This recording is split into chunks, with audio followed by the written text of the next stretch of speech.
goes. Second step. My heart's aglow. Third step. We had a date. Fourth step. Hi there. We're talking about the second step or second species today. We're all alone. Seventh step. We took a chance. And we're listening to Step by Step by the Crests. Okay, let's get started. So in the second species now, we're going to write 2 half notes for every whole note in the cantus firmus. So it's 2 against 1. The first half note needs to be consonant with the cantus firmus. All right, so look at all of those notes there, and note they're all 5s, 8s, perfect intervals, or 3s and 6s, the imperfect consonances. No dissonances on the downbeats. The second note is often consonant also. So all of these are also consonant. Octaves, thirds, fifths, and sixths, and so on. The only dissonant note that can be added is a passing tone. So the remaining notes are passing tones. See how that works? We have a passing tone needs to pass by step, and then in the same direction by step. Also here, through the fourth, we pass up to the sixth. And here, from a third, we pass up by step to the sixth. They can be passing tones that go up or passing tones that go down.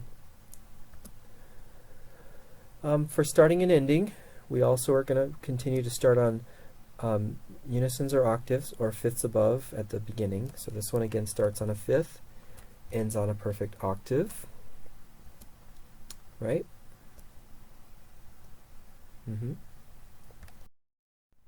So like the first species, in the second species, the endings have kind of some specific cadence formulas or ending patterns. And one of the voices is going to end with a 2-1. It could be 3-2-1 or something else, but the 2-1 is consistent. And the other voice is going to end 7-1. So looking at these patterns here, we have a T-do or a 7-1 there, and a re-do or 2-1 there. Down here, there's a re-do and a T-do. They're switched. Here's how these sound. Or, and it ends up being, here's the bottom ones, or ending on a unison or an octave. Okay, so those are the ways that you usually end. Now let's talk a little bit more about dissonance and how it should be treated. We didn't have dissonance in first species, but now that we have it, at this point you should only approach and leave a dissonance by step. Never leap to or from a dissonant note. So passing tones are always approached and left by step. Some of the other ones we'll use in later species, such as neighbor tones, are not used here, but they also don't leap to or from a dissonance. Okay, within that context, here are the dissonances that you can use as a passing tone. A major and minor seconds or ninths, major and minor sevenths, perfect fourths, and even the tritone, if it's treated correctly, can be used. Anything else is not allowed. Any other augmented or diminished intervals would not occur. So if used as if it occurs as a passing tone, these are the dissonances that could happen in that place. So here's a few things to avoid. You know you shouldn't write parallel fifths or octaves. That's the same as in second species as it was for first.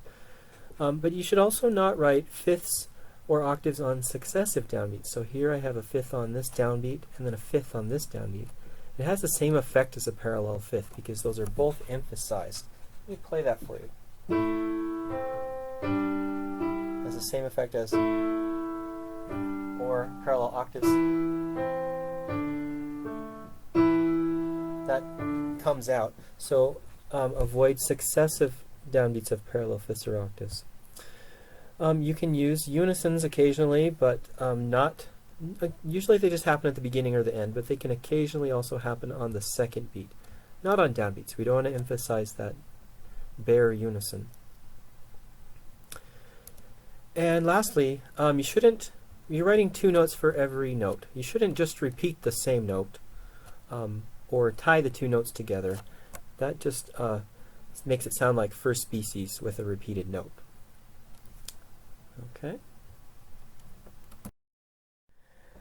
Well, now that our melodic line that we're writing has more motion in it, we should think about some basic principles about writing good contrapuntal melodies. So keep these in mind as you write your counterpoint. They should have an interesting contour or a shape. It should do something sort of interesting. They should have a clear climax. Good melodies will have a single climax, often towards the latter end of the melody. Your melody should mostly move by step. No one wants to sing or play a melody that is constantly leaping. You would like a few well-placed leaps. That's effective. But then overall, it's stepwise. A large leap, if you have one, should be balanced by a step in the opposite direction. So if you leap up, then you should step down from there. That's a general melodic principle that you should follow. If you have more than one leap in a row, that's not as common. But if you do that, then it should outline a triad, right? So you can arpeggiate and then kind of turn back in the opposite direction. Okay, so those are some basic principles as you write your melodies. Remember not to ever leap by a dissonant interval, such as a tritone. Melodies cannot leap by tritones or sevenths. That's just not possible. Okay, the quiz should follow. After this last thing, never emphasize the tritone, as I pointed out. You want to avoid that devil, diabolus in musica. Okay, that should be it.